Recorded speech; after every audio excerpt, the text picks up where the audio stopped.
وہ ان سب کے درمیان کھڑی تھی۔ تم جاؤ گی نہیں، اب بھی نکلو گی یہاں سے۔ اسے ہاتھ نہیں لگایا گیا تھا، درخت کی شاخ سے دھکیلا گیا تھا کہ ابھی نکلو، دفع ہو جاؤ۔ والد جہاں کے تہاں کھڑے رہ گئے تھے۔ دبیسا نے گردن موڑ کر انہیں دیکھا، پھر اپنے پورے خاندان پر نظر دوڑائی۔ وہاں بچا ہی کون تھا جو اسے زندہ دکھائی دیتا؟ ایک بار آپ نے مجھے اپنی قسم دی تھی۔ وہ چل کر والد کے پاس آئی تھی۔ مجھ سے کوئی عہد نہ لینا دبیسا۔ اب تو وہ آنسوؤں سے بھی خالی ہاتھ ہو چکے تھے۔ آج میں آپ کو اپنی قسم دیتی ہوں، میری قسم ہے آپ کو والد، کبھی کھاتیوں کی طرف مت آئیے گا۔ اس نے ایک آخری بار باپ کا ہاتھ پکڑ کر آنکھوں سے لگانا چاہا اور لگا لیا۔ انہوں نے جھٹک کر اپنا ہاتھ اس سے الگ کیا۔ ایسے نہ کہو دبیسا، نہ میرا حال پوچھنے، نہ اپنا حال بتانے، نہ میری صورت دیکھنے، نہ اپنی صورت دکھانے۔ میں آپ کو اپنی قسم دیتی ہوں والد۔ والد کی آنکھوں سے جو اشک رواں تھے، ہاتھ بڑھا کر اس نے آخری بار وہ آنسو بھی پونچھ دیے۔ آپ سن رہے ہیں والد؟ وہ پوچھ رہی تھی۔ اب میں زندہ کیسے رہوں گا دبیسا؟ وہ بھی پوچھ رہے تھے۔ میرا غم مت کیجیے گا، اپنی بیٹی کو یاد رکھیے گا، لیکن دبیسا کو بھول جائیے گا۔ سمجھ لیں کل رات دبیسا مر گئی اور آج اس کا جنازہ جا رہا ہے۔ اگر آپ میرے غم میں مر گئے تو میں خدا کے سامنے شرمندہ ہوں گی۔ کیا آپ مجھے شرمندہ کرنا چاہیں گے؟ تمہارا باپ ناکارہ اور نالائق ہے۔ وہ تمہیں وہ وہ تمہارے لیے کچھ نہیں کر سکا۔ آپ کے اختیار میں کل جہاں کی طاقتیں بھی ہوتی، تب بھی آپ مجھے تکلیف سے نہیں بچا سکتے تھے۔ یہ بیماری صرف مجھے ہی نہیں ہوئی، اس بیماری پر آپ اکیلے ہی شرمندہ نہیں ہوئے۔ خدا نے میری دبیسا کے ساتھ ایسا کیوں؟ اس نے اپنی گیلی آنکھیں رگڑیں۔ خدا، وہ کہہ کر کتنی ہی دیر تک خاموش رہی تھی۔ یہ سوال تو بھی مجھے اس سے کرنا ہے۔ گھر میں پتھر گرنے لگے تھے کہ جلدی نکلو یہاں سے۔ والد غصے سے پاگل ہو گئے تھے۔ وہ گھر کی چیزیں اٹھا کر شہر والوں پر پھینکنے لگے تھے۔ اس نے لپک کر والد کے ہاتھ پکڑ لیے اور انہیں باندھ دیا۔ پھر وہ انہیں اندر لے گئی اور دروازہ بند کر دیا۔ ماں رو رو کر دیوانی ہو چکی تھی۔ وہ ایسے بھٹکتی پھرتی تھی جیسے بے نائی کھو بیٹھی ہو۔ بہن بھائی ہچکیوں سے رو رہے تھے۔ گھر کے دروازے کے باہر انسانوں کا ازدحام کھڑا تھا۔ سارا گھر اس نے دیکھے بغیر پار کر لیا تھا، لیکن جب وہ دہلیز پار کرنے لگی تو پلٹ کر ایک نظر اپنے گھر کو دیکھے بغیر نہ رہ سکی۔ دروازے کی چوکھٹ پر سر ٹکا کر، گردن کو ذرا سا خم دے کر، اس نے آخری نظارے کی چوری کی تھی۔ اس گھر میں اب وہ دوبارہ کبھی نہیں آ سکے گی۔ اس باپ، اس ماں سے وہ کبھی نہیں مل سکے گی۔ چھوٹے بہن بھائیوں کا منہ نہیں چوم سکے گی۔ اس کی لعنت کے پتھر اس کے خاندان والوں کو نہ پڑے، وہ ان سب کا نام تک بھول جائے گی۔ اپنے گناہوں کا کفارہ دینے وہ جا رہی تھی۔ اس کفارے میں وہ اپنے خاندان والوں کو شریک نہیں کرے گی۔ وہ باہر نکلی تو سب پیچھے ہٹنے لگے۔ جو ایک بار ماں کے بدبخت کہنے پر رو دی تھی، وہ لوگوں کی بدبختی بھری گالیاں سن کر بھی خاموش تھی۔ اس کی سہیلیاں دور چوباروں پر کھڑی تھیں۔ ان کی ماؤں نے ان کے ہاتھ سختی سے پکڑ رکھے تھے کہ وہ دبیسا سے لپٹ نہ جائیں۔ پھر انہوں نے اپنی بیٹیوں کے چہروں پر چادریں کھینچ دیں۔ سب توبہ توبہ کر رہے تھے۔ ابھی تک بس اس نے ہی توبہ نہیں کی تھی۔ وہ شہر کے دروازے سے باہر آ گئی تھی۔ گھاٹیوں کی طرف آتے ہوئے اسے پشت پر پہلا پتھر پڑا تھا۔ وہ پلٹی تو دوسرا پتھر عین پیشانی پر پڑا تھا۔ تیسرے کا کونا آنکھ میں لگا تھا۔ چوتھے پتھر سے اس کے ناک سے خون نکلنے لگا تھا۔ خرطوم اپنے ہم عمر لڑکوں کے ساتھ مٹھیوں میں پتھر بھر کر کھڑا تھا اور تاک تاک کر اس کی طرف اچھال رہا تھا۔ دبیسا چڑیل، میں نے کہا تھا نا تو کوڑی ہوگی تو میں تجھے پتھر ماروں گا۔ ناک پر ہاتھ رکھ کر وہ خون روکنے کی کوشش کر رہی تھی۔ کچھ دور شہر کے لوگ کھڑے دیکھ رہے تھے۔ والد شاید گھر کے اندر مر چکے ہوں گے۔ والدہ خود سمیت سب کی قبریں کھود رہی ہوں گی۔ اس سے پہلے پتھر پر اتنی تکلیف نہیں ہوئی تھی جتنی پیشانی پر پڑنے والے پتھر سے ہوئی تھی۔ وہ پیٹھ پیچھے کے وار کو سہ سکتی تھی۔ یہ سامنے کی دھتکار، یہ اس سے صحیح نہیں گئی تھی۔ وہ چلتی ہوئی خرطوم کے پاس آ کر کھڑی ہو گئی۔ خرطوم کی گردن اکڑی رہی اور آنکھوں سے تندی چھلکتی رہی۔ اب وہ اس سے خوفزدہ نہیں تھا۔ کوڑ ایسی بدبخت بیماری تھی کہ انسان کی حیثیت غلاظت سے بھی بدتر ہو گئی تھی۔ اس پر تھوکا جاتا تھا، اس سے ڈرا نہیں جاتا تھا۔ تم نے مجھے پتھر مارا، مجھے برا نہیں لگا۔ برا تب لگا تھا جب تم نے ضعیفہ کو پتھر مارا تھا۔ آج کسی اور کو برا لگا ہوگا، اور جسے لگا ہوگا وہی تم میں سے بہترین ہوگا، وہی تو انسان ہوگا۔ کہہ کر وہ آگے بڑھ گئی۔ جب تک وہ نظروں سے اوجھل نہیں ہو گئی تھی، خرطوم کے پتھر اسے لگتے رہے تھے۔ اس کی آواز اس کا پیچھا کرتی رہی تھی۔ تم گھاٹیوں سے باہر نکلی تو میں تمہیں پتھر مار مار کر ہلاک کر دوں گا۔ دبیسا چڑیل، میں تجھے شہر کے اندر گھسنے نہیں دوں گا۔ وہ جانتی تھی وہ ایسا ہی کرے گا کیونکہ اسے روکنے والا کوئی نہیں ہوگا۔ ایک کوڑ نے سارے شہر کو یہ اجازت دے دی تھی کہ وہ اسے پتھر مارے، اس پر لانتے بھیجے۔ ایک بیماری نے اسے اچھوت بنا دیا تھا۔ زمین اس کے لیے تنگ ہو چکی تھی، وہ زمین کی غلاظت ہو چکی تھی۔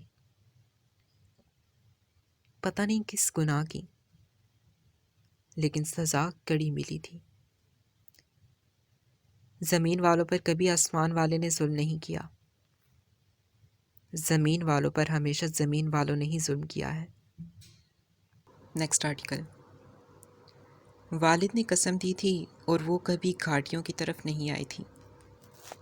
وہ اسے اس نامراد بیماری سے بچاتے رہے تھے، اور وہ نامراد ہو کر اس بیماری میں گھیر کر دوسرے کوڑیوں میں خود چل کر آ گئی تھی۔ انسان لاکھ تدبیریں کرتا ہے اور سب دھرے کا دھرا رہ جاتا ہے۔ جس وقت اس نے اس طرف جہاں وہ زندگی میں کبھی نہیں گئی تھی اپنے قدم بڑھائے تو زمین نے جیسے اس کے پیر جکڑ لیے تھے۔ اس کی پشت پر سمندر ٹھاٹے مار رہا تھا۔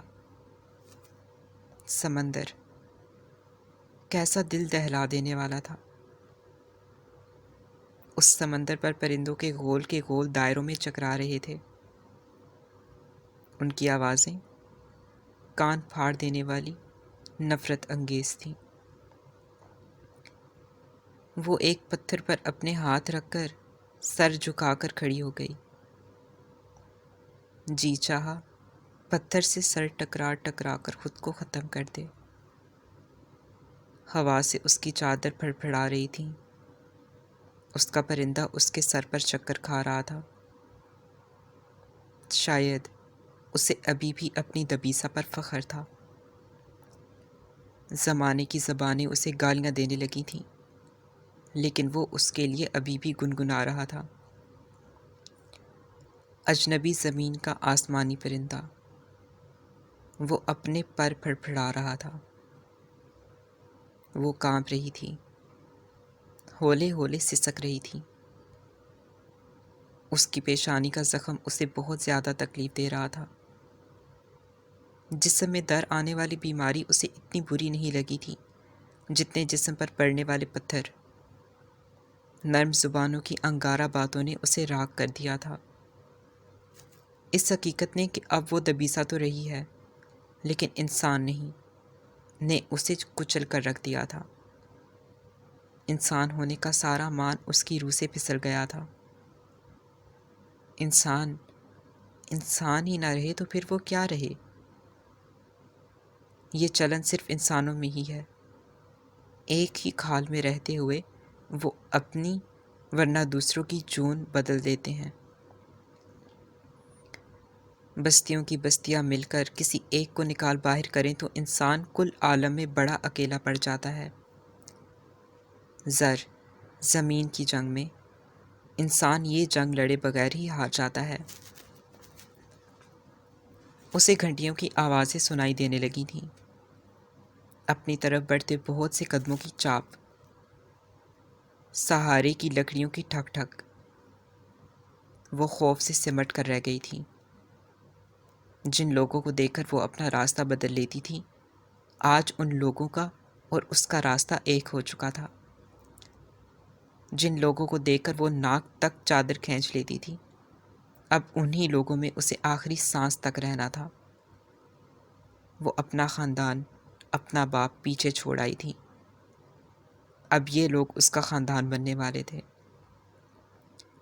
ان کے ساتھ وہ اٹھے بیٹھے کھائی پیے گی۔ مرے گی تو یہی لوگ اس کا ماتم کریں گے، اسے دفنائیں گے، اور یہی لوگ اسے یاد کرتے کرتے بھول بھی جائیں گے۔ والد شہر کے معززین میں سے تھے۔ اس کا گھر شہر کے چند بڑے گھروں میں سے ایک تھا۔ اب یہ گھاٹیاں اس کا گھر تھیں، چوہوں کا مسکن اس کا بستر، غلاظت کے ڈھیر اس کی آزمائش، تنگ سرنگیں، تاریک غاریں، بدبودار گھاٹیاں، اس کا پورا نصیب۔ انسان آسمان سے دلدل میں آ گرے تو بھی جینا سیکھ ہی جاتا ہے، لیکن اگر وہ عزت سے ذلت میں جا گرے تو پھر وہ سسک ہی سکتا ہے۔ گھنٹیوں کی آوازیں اور قدموں کی چاپ اس سے ذرا دور تھم چکی تھی۔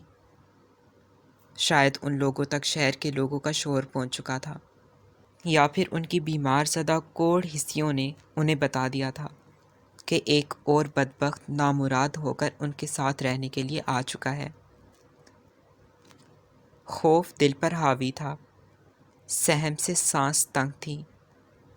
پتھر کی ڈھلان پر جھک کر کھڑی وہ پتھر ہو چکی تھی۔ وہ ان سب کی غلیظ پیر دیکھ رہی تھی، بدبودار لبادے، زخم خوردہ کھالیں۔ یا خدایا دبیسا! ضعیفہ نے جیسے اپنا سینہ پیٹ لیا تھا۔ اس پر بجلی گری تھی۔ اس نے سر اٹھایا، آگے پیچھے کھڑے کوڑیوں کو دیکھا۔ ہاں، دبیسا، لعنتی دبیسا! سر کو پتھر سے ٹکرا کر وہ پھوٹ پھوٹ کر رونے لگی تھی۔ Next article. شہر والوں نے اسے نکال دیا۔ وہ شہر سے نکل گئی۔ وہ اسے بھول گئے، وہ بھی انہیں بھول گئی۔ اس کا ذکر قصہ کہانی بن گیا۔ اس کا نام ناپاک کہلایا۔